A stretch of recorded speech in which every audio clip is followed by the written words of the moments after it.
네, 다양한 국제 뉴스를 깊이 있게 전해드리는 시간. 월드앤 이슈 오늘 조비현 세종연구소 연구위원과 함께하겠습니다. 안녕하세요. 안녕하세요. 예, 트럼프 대통령이 집권 2기 첫 국정연설 어제 했는데 1시간 48분, 108분 굉장히 길게 했습니다. 네. 내용은 일단 그 본인의 자랑이 굉장히 많았던 것 같은데요. 네, 말씀하신 대로 이 108분 지금 역사상 그 최대 그 기록을 깼습니다. 예. 그래서 정말 긴 연설이었고요. 네. 그리고 예상대로 지금 경제 부분에서의 자신의 성과를 굉장히 강조하는 그런 내용이 이제 많이 있었습니다. 예. 그래서 한때 이제 미국이 끝났었다. 미국이 거의 죽은 것과 다름없었는데 이제 미국이 다시 돌아왔다. 그래서 자기가 한 이런 치적들을 계속 쭉 나열을 했고요. 예. 그 중에는 이제 뭐 민생에서 뭐 감세나 주거비 완화 이런 성과가 있었다라는 이제 자신의 평가를 또 굉장히 강조를 했고 예. 또 이제 불법 이민자, 이 국경 통제에 대한 지금 국내 그 반발이 굉장히 심한데 이 부분에 대해서도 미국은 지금 그 불법 이민자들이 아니라 미국의 시민들을 보호하는 것이다라고 하면서 자신의 이 정당성을 다시 한번 강조하는 그런 내용도 있었습니다. 예. 그리고 이제 한국과 같은 입장에서는 가장 관심을 갖는 부분이 당연히 관세에 대한 부분인데 예. 이 관세에 대한 부분도 당연히 계속할 것이다라는 얘기를 했고 예. 또 이제 가장 좀 개인적으로는 흥미로웠던 부분이 지금 장내에 이번 대법원 관세 위법 판결을 내린 대법원 9명 중에 4명이 참석을 했었습니다. 앞에 있었죠, 이렇게. 네, 그래서 예. 거기를 이제 카메라도 비추고 네. 하면서 하는데 이제 트럼프 대통령이 관세에 대한 지속 얘기를 하면서 이제 그쪽으로 쳐다보고 하는 그런 장면들도 볼 수가 있었습니다. 예. 그리고 또 하나 중요한 건 아무래도 이란 부분입니다. 네. 이란의 핵무기는 용납할 수 없다라는 기본 입장을 지금 이란하고 핵 협상을 앞두고 있는 상황에서 다시 예. 한번 미국의 기본 입장을 얘기하는 그런 부분이 있었고요. 뭐 마지막으로 개인적으로는 가장 좀 눈에 띄었던 부분은 이 민주당과 공화당 간의 이제 극명한 분열이었던 것 같습니다. 예. 이제 뭐 민주당 의원들에 대한 직접적인 조롱과 비난도 있었고 그 민주당의 그 한 70명의 의원이 그 아예 국정연설을 보이콧했습니다. 아예 참석하지 않고 이제 군데군데 빈자리가 많았고 아예 그냥 반대 집회에 나가 있는 의원들이 많았고 예. 여기 자리에 있었던 민주당 의원들은 시위하다가 이제 쫓겨나기도 하고 이런 상황에서 예. 또 이제 공화당 의원들은 또 트럼프 대통령이 얘기하는 그런 성과들을 굉장히 지지하는 모습 예. 두 개의 그 평행되는 반응을 볼 수 있었던 것 예. 같습니다. 그 말씀하신 것처럼 공화당 의원들은 트럼프 대통령이 무슨 말하면 바로 기립해서 그렇습니다. 박수하고 앉고 네네. 기립해서 박수하고 앉고 민주당 의원들은 그냥 박수도 거의 안 치고 있었는데 그렇습니다. 바로 앞에 있는데 민주당 의원들에게 계속 너네들은 미친 것이다 이렇게까지 말을 했잖아요. 바로 그렇습니다. 앞에서 대놓고. 그렇습니다. 그러니까 민주당 항의도 격렬했고 언론의 반응은 어떻게 나왔어요? 네, 마찬가지로 이 언론의 반응도 굉장히 반으로 정말 엇갈리는 모습을 볼 수 있었습니다. 이제 가장 눈에 띈 몇 가지를 제가 좀 꼽아왔는데요. 하나가 이제 뉴요커 매거진입니다. 뉴요커 매거진의 컬럼니스트 수잔 글래서가 글을 이제 올렸는데 예. 뭐라고 했냐면 역사상 가장 길고 가장 멍청한 국정연설이었다라고 예. 했습니다. 그래서 이게 이제 인스타그램의 뉴요커 계정에 올라온 내용인데요. 그래서 이렇게 그 글을 세게 썼나 하고서 이제 글을 찾아서 들어가 봤더니 예. 원 제목은 길고 틀린 게 많았던 국정연설이 조금 더 완화된 표현의 그런 기사였었습니다. 예. 그리고 BBC 같은 경우는 트럼프의 연출된 국정연설이었다. 사실상 트럼프 대통령의 노선이 바뀔 것은 그런 조짐은 전혀 보이지 않았다. 이런 평을 내놨고 예. 영국 가디언지도 굉장히 부정적인 좀 조롱 어린 그 제목으로 했는데 소설 부분에 노벨상 감이었다라고 했습니다. 지금 예. 그 경제에 대한 그 트럼프 대통령의 성과, 이 지표들이 사실 이게 맞다 틀리다 굉장히 엇갈리고 있는데 네. 이 가디언즈 같은 경우는 굉장히 허구성이 많았다라는 식으로 표현을 했습니다. 반면에 또 이제 폭스뉴스를 들어가 봤습니다. 예. 근데 폭스뉴스 들어가 봤더니 여기서는 이제 트럼프 대통령이 클린턴의 26년 가장 클린턴이 세웠던 이 최장의 국정연설의 기록을 산산히 깨트렸다. 그러니까 최장으로 했다라는 이 부분도 또 굉장히 중요한 성과로 이렇게 표현하는 부분들이 있었고 네. 또 이 트럼프 대통령의 연설을 요약해서 소개하는 기사 같은 경우는 제목을 이번 국전 연설에서 잊지 못할 순간들 뭐 이런 식으로 하고 예. 또 역사에 남을 대반전에 대한 내용 그리고 성과와 경고의 내용을 가득 담은 국전 연설 뭐 이런 제목들이 있어서 예. 정말 그 평가도 음. 반으로 갈리는 그런 부분을 볼 수 있었습니다. 그렇군요. 네. 트럼프 대통령은 앞서 이 글로벌 관세율 지금 10%가 적용이 되고 네. 있는데 이거를 전 세계 국가를 대상으로 15%로 올리겠다고 네. 발표를 했었습니다.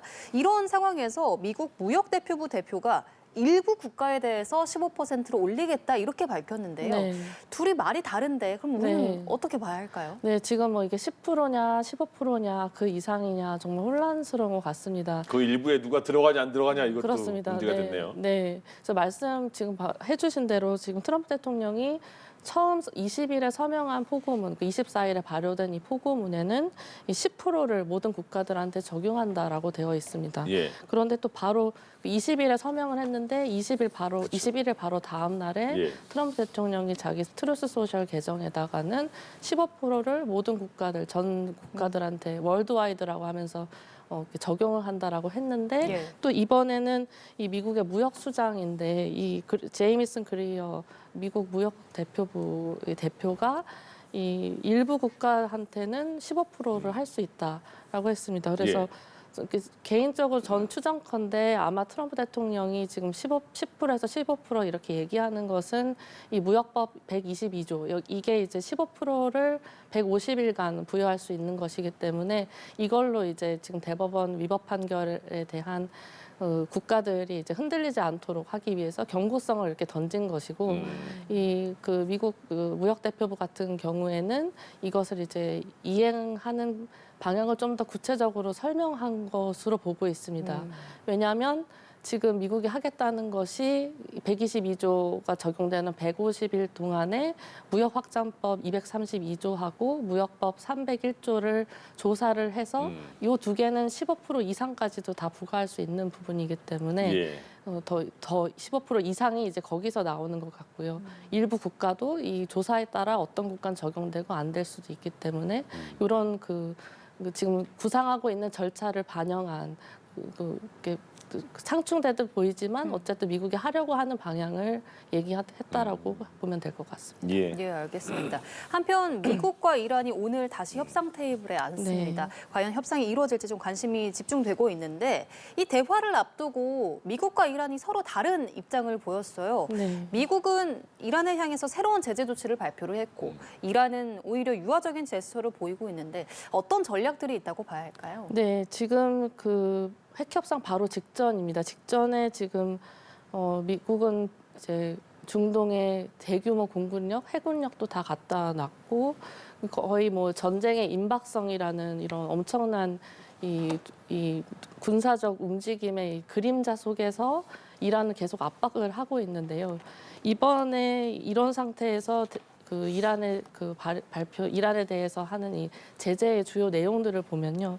이게 구체적인 내용이 이란산 원유 그리고 석유 제품을 운송하는 그림자 선단, 선박, 그거를 운영하는 사람들 그리고 무기 조달에 관여한 기관들이 줄줄이 다 들어가 있습니다. 예. 이란의 입장에서 보면은 이게 전쟁이 발발했을 때 뭐 석유, 원유, 무기 이런 것들은 다 이란의 전쟁 지속 능력에 직결되는 부분입니다. 그래서 미국의 입장에서는 실제 이런 군사 작전을 염두에 둔 대이란 제재를 발표한 것처럼 보일 수도 있고요. 원래 이유가 그걸 수도 있고 아니면 이런 가능성을 보이면서 이란을 더욱더 압박하는 양면의 카드가 다 있는 것 같습니다. 근데 이란은 지금 대통령이 아예 반대되는 입장으로 핵협상 전망이 밝다. 그리고 지금 거기 제네바에서 협상을 이끌 준비가 돼 있다. 이런 식의 발언을 해서 굉장히 온도차가 있긴 합니다. 네. 다만 이게 이란이 뭐 핵무기를 완전히 포기한다. 뭐 이런 것 같은 이란의 태도를 완전히 바꾸는 형태의 그런 것으로 해석할 수 없을 것 같고요. 지금 상황이 이러니 일단 협상장에 앉아서 미국하고 얘기할 것이다라는 정도로 읽어야 되지 않을까 생각합니다. 예. 일본이요. 네. 대만에서 한 110km 정도 떨어진 섬에 5년 안에 미사일 부대를 배치할 것이다 이렇게 말을 했어요. 그렇습니다. 그러니까 요게 그러면 다카이치 총리의 대만 유사시 개입과 관련된 거라고 봐야 될까요? 그 중국에 대한 예. 이게 중일 갈등 속에서 이뤄진 조치는 맞다라고 생각이 됩니다. 다만 이게 지금 미사일 그 방공 미사일입니다. 그 네. 직접적으로 그 중국을 요격하는 그런 무기 체계라기보다는 방어적인 거다. 예, 적국의 항공기나 미사일을 요격하기 위한 그런 조치입니다. 예. 그런데 이제 문제는 중국의 입장에서는 민감할 수밖에 없습니다. 왜냐하면 지금 이 2031년이죠. 3월에 지금 일본이 계획대로 하면은 지금 대만에서 한 110km 떨어진 일본의 그 오키나와현 섬인데요. 예. 이 요나구니지마에 이것을 배치하겠다라는 겁니다. 110km면은 사실 서울하고 뭐 천안 정도의 거리에 예. 굉장히 가깝습니다. 그래서 그 중국의 입장에서는 이거를 일본의 군사적 조치로 읽을 수밖에 없고 반면에 일본의 입장에서는 당연히 바로 자기 앞바다에 대만에 대한 중국의 군사 작전 가능성이 있다라고 판단을 한 것이기 때문에 예. 이런 방어적 미사일 그 방공망이 필요하다라는 겁니다. 그래서 이제 실행 의지가 상당해 보입니다. 네. 지금 이미 내달 2일이죠. 2일에 주민 설명회를 개최할 예정이라고 하고요. 그래서 지금 중일 관계가 사실상 계속 나빠지고 있고 풀릴 실마리가 보이지 않고 있는데 이에 대한 이제 그 대응 조치로 보여지고 또 지금 이번 달 8일이었죠. 중의원 선거에서 지금 집권 자민당이 정말 대거 압승을 예. 했습니다. 제가 잘 아는 또 일본 전문가분은 다카이치 총리가 정말 놀랄 정도의 압승, 다카이치 총리 본인도 아마 놀랐을 것이다 네. 정도의 압승을 했기 때문에 이런 그 다카이치 총리의 지지 기반이 이제 다져졌기 때문에 지금 중일 갈등에 대한 이런 군사적 움직임도 차근차근 해나가지 않을까라고 예상해 볼 수 있을 것 같습니다. 예. 네. 얼마 전에 멕시코 정부가 마야왕을 사살한 뒤에 갱단의 보복 테러 때문에 현지 혼란이 크다는 소식을 전해드렸는데요. 문제는 오는 6월에 멕시코에서 북중미 월드컵이 치러지잖아요. 네. 이 멕시코 대통령도 안전한 안전 보장을 약속했고 피파 회장도 걱정하지 말라고 했지만 사실 계속해서 우려가 나올 수밖에 없는 상황인 것 같아요. 그렇습니다. 이게 지금 한국의 홍명보가 지금 북중미 월드컵에 조별리그 1, 2차전이 개최되는 곳이어서 지금 안전에 대한 우려가 나올 수밖에 없는 것 같습니다. 그 셰인바움 멕시코 대통령은 그런데 이제 이거를 당연히 안전하게 만들어야 되기 때문에 예. 지금 월드컵 경기를 치를 수 있도록 완전한 안전을 보장할 것이다. 그리고 아무런 위험도 없을 것이다라고 확인을 하고 있고 이것을 이제 소통하고 있는 이 피파의 회장 인판티노도 지금 개최 상황은 그때가 되면 이제 안심될 수 있다. 그리고 모든 것이 훌륭할 것이다라고 했습니다. 근데 지금 보니까 멕시코의 그 32개 주 중에서 20개 주에서 지금 폭동이 계속 일어나고 있습니다. 예. 거의 뭐 전 지역에서 일어나고 있고 지금 뭐 멕시코 정부가 군 병력이나 뭐 국가 경비대를 배치해서 안정시키려고는 하고 있지만 방화나 이런 소규모의 그 사건들이 계속 이루어지고 있고 예. 지금 한 74명이 지금 사망한 상황입니다. 그래서 앞으로 좀 더 지켜봐야 될 것 같습니다. 예. 바로 수그라들 수 있을지는 잘 모르겠습니다. 예. 지금 직장에 만족하고 다니시는 거죠? 예, 그럼요. 알겠습니다. 네. 직장인이라면 누구나 부러워할 만한 이거 보시고도 괜찮으시다면 봐주세요. 누구나 부러워할 만한 그 영상이 있던데요. 한번 보시죠. 자 보세요. 지금 뭐 이렇게 많이 그 직장인 행사 같은 거예요. 그렇습니다. 근데 깜짝 놀랄 화면이 나옵니다. 이렇게 뭐 보통 행사 때 저렇게 악수도 하고 다 이렇게 네. 임원들하고 악수를 하죠. 근데 대규모 행사인. 대규모 행사 지금 저게 중요합니다. 가운데 쭉 있잖아요. 저기 부루마블이 아니에요. 예, 진짜로 진짜 진짜 돈 현금이죠. 일본 네. 돈이 저렇게 쫙 깔린 거예요. 네네. 이유를 설명해 주시죠. 이게 중국 중국 돈, 예, 중국입니다. 예. 이게 중국 허난성 소재의 크레인 제조업체입니다. 예. 허난 광산기계 정말 대규모의 그 춘절 전에 그 중국의 설이죠. 춘 전에 예. 지금 이런 행사를 개최한 것인데 저도 깜짝 놀랐습니다. 네. 지금 이게 그 성과급을 지급하는 그 행사입니다. 우리가 돈 세서 넣어 이런 거예요. 그렇습니다. 세는 만큼 가져갈 수 있도록 한 게 정말 이 독특한 행사 방식이었고요. 그래서 지금 여기 쭉 그 거의 800개의 연회 테이블이 설치가 됐고 예. 여기 현금 뭉치가 가득 쌓였는데 직원이 한 7천 명 정도가 지금 이렇게 세 가지고 네. 이제 또 많이 가져가시는 분도 있고 아닌 분도 있고 아무튼 세는 만큼 이렇게 가져가는 것이고 또 이 행사에서 여기에 더해서 지금 그 회사의 재무부서에서 경품 같은 코너도 있었습니다. 그래서 예. 세탁기 같은 것을 이렇게 지급하는 게 있었는데 음.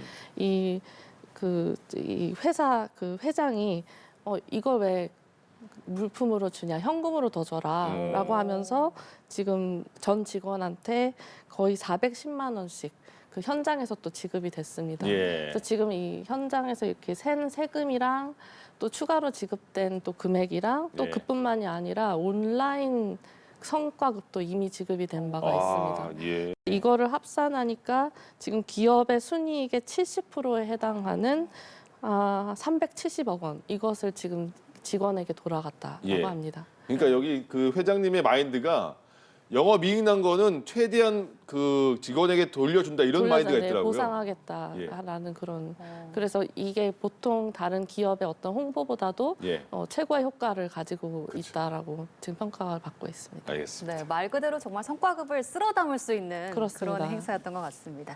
네, 오늘 월드엔 이슈 조비현 세종연구소 연구위원과 함께 이야기 나눠봤습니다. 오늘 말씀 고맙습니다. 고맙습니다. 감사합니다.